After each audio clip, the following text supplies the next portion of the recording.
देखो दोस्तों, आज फंडामेंटल राइट्स यानी मौलिक अधिकार को ऐसे पढ़ेंगे जो आर्टिकल 12 से लेकर 35 आपको कंप्लीटली याद हो जाए। साथ में प्रीवाई की वो ट्रिक भी लेके आया हूं, तो उससे भी हम कंप्लीट करेंगे। आपके एग्जाम के पॉइंट ऑफ व्यू से काफी इंपोर्टेंट होने वाला है। तो चैनल पर अगर नए हो तो चैनल को सब्सक्राइब करें और अपने दोस्तों के साथ शेयर जरूर करें। चलो शुरू करते हैं। देखो, मौलिक अधिकार पढ़ रहे थे नहीं, फंडामेंटल राइट्स। जैसे ये है पार्ट 2। पार्ट 1 आप जाके देखो, आपको मिल जाएगा प्ले लिस्ट में। और अब पढ़ रहे हैं पार्ट 2 में हम पढ़ेंगे, देखो, समानता का अधिकार। जो 6 मौलिक अधिकार है उनके बारे में पढ़ेंगे। और मुझे कमेंट में ये बताना कि पार्ट 1 में मैंने पहले ही बता दिया कि जो 7वां जो मौलिक अधिकार है उसे हटाया गया है, वो कौन सा है, वो कमेंट में जरूर बताना। देखो, पहला है समानता का अधिकार, राइट टू इक्वलिटी की बात करते हैं। तो ये आता है समानता का अधिकार अनुच्छेद 14 से लेके 18। कौन सा? अनुच्छेद 14 से लेकर 18 आता है, यानी समानता का अधिकार। अब देखो, बात करते हैं अनुच्छेद 14 है ना, किस बारे में बात करता है? अनुच्छेद 14 बात करता है कि विधि की समक्ष समानता।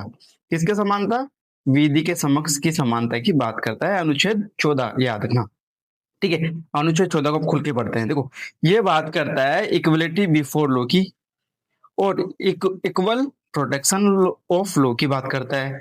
ठीक है, याद करना। यानी किस राज्य, अनुच्छेद 14 में क्या बात की गई है कि या राज्य किसी व्यक्ति को विधि के समक्ष समानता या विधियों के समान संरक्षण से वंचित नहीं कर सकता। याद रखना कि कोई भी राज्य किसी व्यक्ति को क्या नहीं कर सकता? इक्वल प्रोटेक्शन ऑफ लॉ, यानी उससे वंचित नहीं कर सकता। और इक्वलिटी बिफोर लॉ को से उसे वंचित नहीं कर सकता, आर्टिकल 14 में बात की गई है। देखो, इक्वलिटी बिफोर लॉ यानी ये ब्रिटिश की अवधारणा है। ये याद रखना, किसकी? ब्रिटिश की अवधारणा। कहां से ली गई है इक्वलिटी बिफोर लॉ? ब्रिटिश की अवधारणा से, है ना।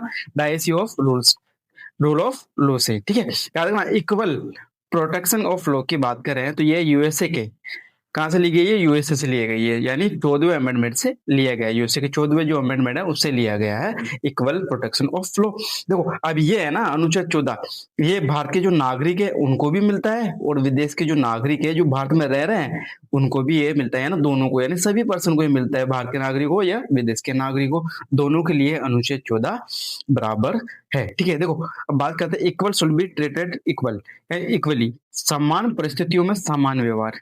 समान परिस्थितियों में क्या की बात हुई है? समान व्यवहार की बात की गई है। देखो, इसका अर्थ ये नहीं है कि सबके साथ एक जैसा व्यवहार हो, यानी रीजनेबल क्लासिफिकेशन, उचित वर्गीकरण का मान्य है। देखो, इसमें की पॉइंट में बात की है, की कॉन्सेप्ट है। देखो, रीजनेबल क्लासिफिकेशन की दो शर्तें हैं। कौन कौन सी शर्तें? रीजनेबल क्लासिफिकेशन की दो शर्तें। देखो, रैशनल नेक्सस विद ऑब्जेक्ट की बात की गई है, और इंटेलिजिबल डिफरेंटिया की भी बात की गई है, यानी याद रखना। देखो, आगे चलते हैं कि आर्टिकल 15 की बात करें। किसकी? आर्टिकल अगर 15 की हम बात करें तो बात करते कि धर्म और मूल वंश और जाति और लिंग और जन्म स्थान के आधार पर क्या नहीं कर सकते? भेदभाव निषेध है। क्या है? भेदभाव निषेध है आर्टिकल 15 में। किसमें? आर्टिकल 15 में। अब देखो, आर्टिकल 15 अंडर रूट 1 की बात करें ना, तो उसमें भेदभाव नहीं कर सकते। कोई भी राज्य क्या नहीं कर सकता? भेदभाव नहीं कर सकता, ये याद रखना। यानी कैसे? या धर्म के नाम पे, मूल वंश या जाति या लिंग या जन्म के स्थान के आधार पर कोई भी राज्य किसी व्यक्ति के साथ भेदभाव नहीं करेगा, ये याद रखना। आर्टिकल 15 अंडर रूट 1 में बात कही गई है। देखो, आर्टिकल 15 अंडर रूट 2 की बात करें ना, तो कोई नागरिक दुकानों, होटलों और सार्वजनिक मनोरंजन स्थलों यानी कुआ, टंकी, सड़कों आदि पे उपयोग करने से वंचित नहीं किया जा सकता।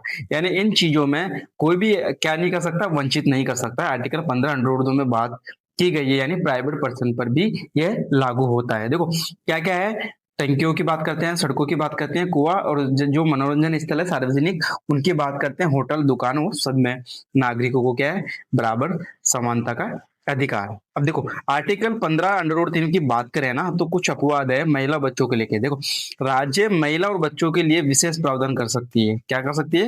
राज्य महिला और बच्चों के लिए क्या कर सकती है? विशेष प्रावधान कर सकती है, आर्टिकल 15 अंडर रूट 3 में। याद रखना। अगर आर्टिकल 15 अंडर रूट 4 की बात करें ना, तो अपवाद है। एससी, एसटी और पिछड़े वर्गों के लिए विशेष प्रावधान किया गया है। एससी, एसटी, विशेष विशेष पिछड़े जो वर्ग है उनके लिए क्या किया गया? विशेष प्रावधान किया गया है, यानी अनुच्छेद 15 अंडर रूट 4 में बात करें तो किसके अकॉर्डिंग? फर्स्ट अमेंडमेंट 1951 में हुआ था, उसके अनुसार, याद रखना। देखो, नेक्स्ट चलते हैं, आर्टिकल 15 अंडर रूट 5 की बात करते हैं। आर्टिकल 15 अंडर रूट की 5 की बात करें तो अपवाद। देखो, एससी, एसटी, ओबीसी की निजी शैक्षणिक संस्थाओं में आरक्षण है।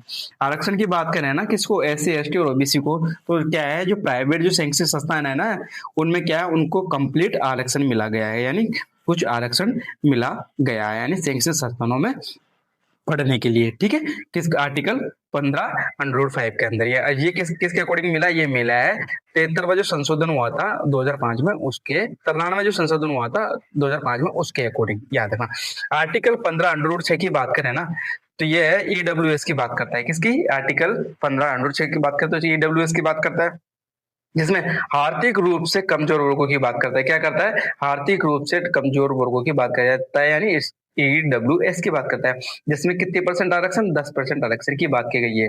कितना परसेंट आरक्षण की बात की गई है? 10% आरक्षण की बात कही है। किस अमेंडमेंट की बात की है? देखो 103 अमेंडमेंट की, या 2019 में। याद रखना, जो 103वां जो अमेंडमेंट हुआ था, संशोधन हुआ था 2019 में, उसमें किया गया था ईडब्ल्यूएस की बात। अब देखो आर्टिकल 16 की बात करते हैं, लोक नियोजन में अवसर की समानता। क्या आर्टिकल 16 क्या बोलता है? कि लोक नियोजन में अवसर की समानता है। ठीक है, आर्टिकल 16 अनुरूढ़ एक्ट में अंदर बात करते हैं, तो सरकारी जो नौकरियों में सभी नागरिकों का है समान अवसर है, यानी किसी के साथ भी किसी प्रकार को भेदभाव नहीं किया जा सकता, यानी सरकारी नौकरी के लिए कोई भी अप्लाई कर सकता है जो उसके लिए एलिजिबल है। याद रखना, ये किस में गई बात? आर्टिकल 16 अनुरूढ़ 1 में की गई।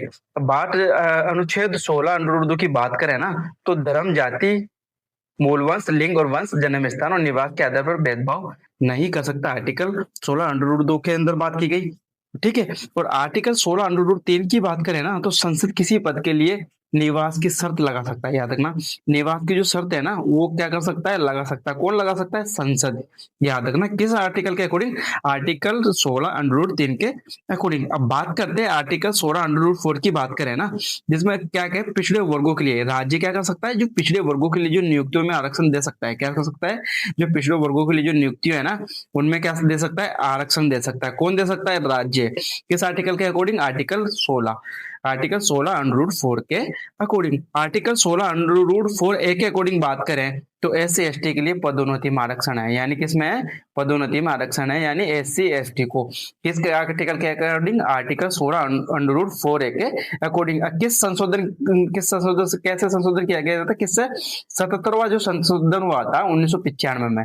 कब हुआ था? 1995 में, उसके अकॉर्डिंग संशोधन किया गया था। ठीक है, बात करते हैं आर्टिकल 16 4 बी की। आर्टिकल 16 अनुरूढ़ 4 बी की बात करें तो अधूरी रिक्तियां यानी कैरी फॉरवर्ड की जा सकती है। अधूरी रिक्तियां को क्या किया जा सकता है? कैरी फॉरवर्ड किया जा सकता है, यानी 50% सीमा लागू नहीं है। याद रखना, क्या नहीं है? 50% सीमा लागू नहीं है आर्टिकल 16 4 बी के अंदर। याद रखना, इसमें संशोधन की बात करें तो 81वां संशोधन हुआ था 2002 में, ये इसके अंदर हुआ था। याद रखना, और आर्टिकल 16 अनुरूढ़ 6 की बात करें ना, तो ईडब्ल्यूएस के लिए 10% आरक्षण दिया गया था। ईडब्ल्यूएस को क्या दिया गया था? 10% का आरक्षण दिया गया था अनुच्छेद 16 अनुरूढ़ 6 में, यानी 103वां जो संशोधन हुआ था 2019 में, उसके अकॉर्डिंग। किसके अकॉर्डिंग? 103वां जो संशोधन हुआ था उसके अकॉर्डिंग। देख इंदिरा सर्वे जो केस हुआ था ना, इंदिरा सर्वे केस हुआ था, वो 1992 में हुआ था। कब हुआ था इंदिरा सर्वे केस? कब हुआ था? 1992 में। याद रखना, आरक्षण की जो 50% सीमा से अधिक नहीं की जा सकती। क्या नहीं कह सकते?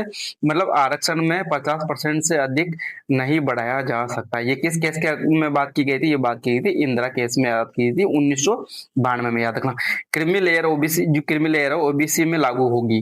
क्या क्या ओबीसी लागू होगी? देखो SC ST में नहीं है, यानी कि क्रीमी लेयर है ना, वो ओबीसी में लागू होगा, सिर्फ SC ST में लागू नहीं होगा, यानी पदोन्नति में आरक्षण अनुच्छेद 16 अनुरूढ़ 4 से नहीं होगा। ये याद रखना। ठीक है, जो इम्पोर्टेंट केस था। देखो अब बात करते हैं आर्टिकल 17 की बात करते हैं। किसकी? आर्टिकल 17 की बात करें तो एबोलिशन ऑफ अनटचेबिलिटी की बात करते हैं, यानी एबोलिशन ऑफ अनटचेबिलिटी की बात करता है आर्टिकल 17। देखो इस आर्टिकल 17 में अस्पृश्यता को क्या किया गया? समाप्त किया गया, यानी इसका जो आचरण है ना, वो दंडनीय अपराध है। क्या है? दंडनीय अपराध है, आर्टिकल 17 में बताया गया। यानी संसद ने क्या किया? एक एक्ट बनाया। संसद ने जो 19 आर्टिकल 17 में एक एक्ट बनाया गया, यानी protection of civil right act बनाया गया 1955 में, पारित किया। कब गया? 1955 में एक्ट बनाया गया है। कौन सा एक्ट था वो?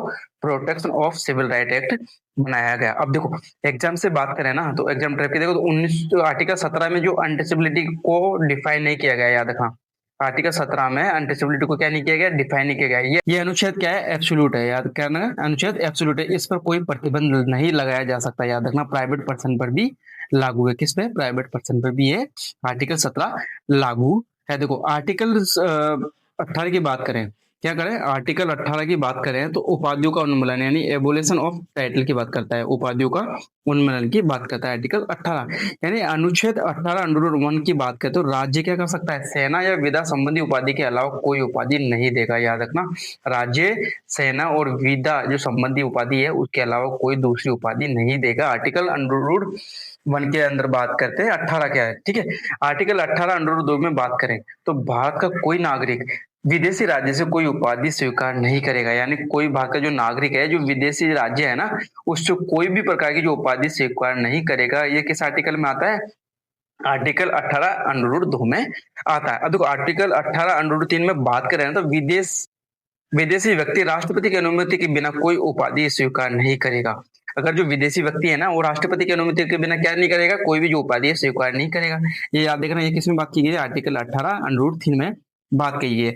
और आर्टिकल 18 में अनुरूढ़ जो 4 है उसमें बात कही है, कोई भी व्यक्ति जो राज्य के अधीन लाभ या विश्वास का पद धारण करता है, लाभ और विश्वास का जो पद धारण करता है ना कोई भी व्यक्ति राज्य के अधीन, याद रखना, तो राष्ट्रपति की अनुमति के बिना विदेशी उपाधि नहीं लेगा। याद रखना, क्या नहीं कर सकता, अपने राष्ट्रपति की अनुमति के बिना विदेश की जो उपाधि नहीं ले सकता, याद रखना। देखो अब बात करते हैं भारत रत्न और पद्म अवार्ड की बात करते हैं। देखो बालाजी राघवन केस हुआ था 1996 में, कब हुआ था, 1996 में, जिसमें 1996 में एससी ने क्या कहा, सुप्रीम कोर्ट ने कहा कि भारत रत्न और पद्मा जो विभूषण है ना, और पद्मा भूषण और पद्मश्री टाइटल, ये क्या करा, पद्मश्री जो टाइटल्स नहीं है, याद रखना, टाइटल नहीं है, ये अवार्ड ओनर्स है, याद रखना, अवार्ड है, ये है ना, ठीक है, ये अवार्ड है, इसलिए ये अनुच्छेद 18 का उल्लंघन नहीं करते। क्या नहीं करते, अनुच्छेद 18 का उल्लंघन नहीं करते। इसके बारे में बात की गई, ठीक है। आज के वीडियो में पार्ट 2 में ये रखते हैं क्योंकि ये थोड़ा सा लंबा हो गया और अभी लाइट नहीं आ रही थी तो थोड़ा इशू है। तो नेक्स्ट पार्ट लेके आऊंगा, पार्ट 3 उसको भी पढ़ते हैं। नया हो चैनल पर, नए को सब्सक्राइब करना और वीडियो को ज्यादा से ज्यादा शेयर करना, कमेंट में बताना कि आपको वीडियो कैसा लगा। जय हिंद, राधे राधे।